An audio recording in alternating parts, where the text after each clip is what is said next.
So my mom and I had kind of a rough relationship in my early 20s, and so for a while there, visits to her house were fairly awkward. During one of those visits, I was sitting there in her living room, and the TV was on. It wasn't really loud enough that we could hear it very well, but it was on CMT, and there was a lull in the conversation where we just didn't have anything else to say to each other for a little bit. And so we were just kind of staring at this TV, barely able to hear anything, and a new music video came on. And I don't know what song it was. It was, some blonde girl singing about something or other.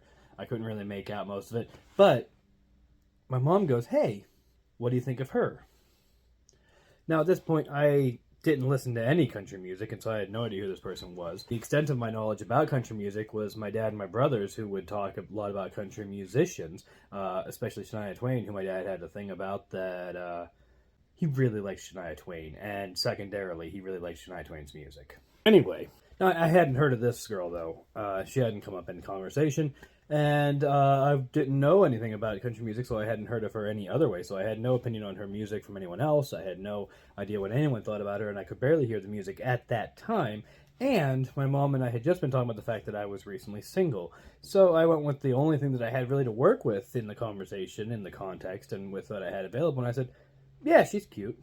My mom gets very excited.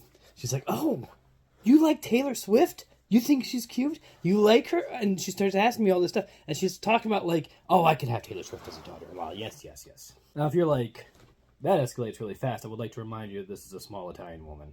Over the course of the next few months, or however long it was, this continued. Occasionally it would come up, or she would come up, Taylor Swift would come up because she was starting to get more well-known. The fact that I was still single would come up, or something like that would happen.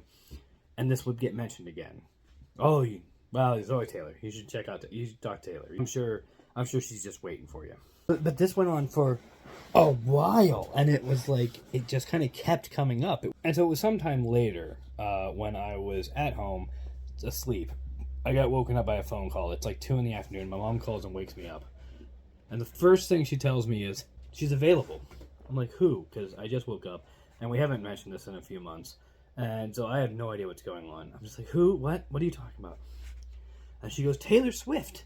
She just broke up with a Jonas brother." I don't know which one. I've never really cared to try to remember which one. But she's like, "She just broke up with this Jonas brother. She's single. You should totally ask her out." All this other stuff. And I'm like, "Oh, what? No, okay. First of all, I told her, I said, listen, one, if she was dating a Jonas brother, I'm pretty sure there's nothing about me that's as interesting to her. Like, we have no similarity. The Venn diagram of things that I have in common with a Jonas brother, it looks like a pair of glasses. That little bridge connecting the circles is the assumption that we're both anatomically male." So she's like, "Yeah, but they broke up, so apparently not. Maybe, maybe this is exactly what she's looking for. Maybe you're exactly her type." And I was like, I don't know. How in the world would that even come about? And she goes, "Listen, if she showed up, if you actually had some contact with her, if she actually showed up, would you give it a shot?" And I was like, "Sure, Mom." I told her, if you can convince America's sweetheart to show up at the condemned house of an alcoholic pizza delivery driver in the Rust Belt, sure, we'll go out. I'll take her to Applebee's. It'll be great. Answer me this. How exactly would you propose such a thing could even happen? And she goes, "Oh, your cousin."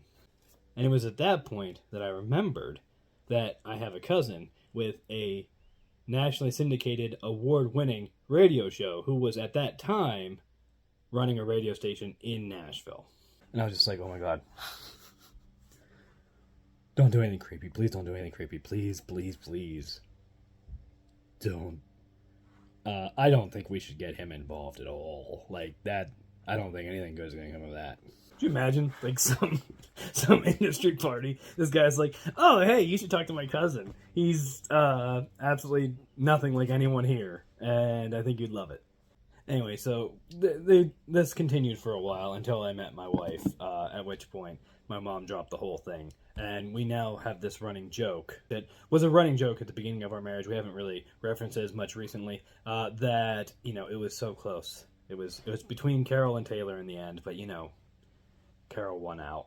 Now, my mom maintains that it was a joke the whole time, and I do believe her, but it didn't necessarily feel like that all the time at the time, and so the way I tell it doesn't always sound like she was joking. So I guess do with that as you will.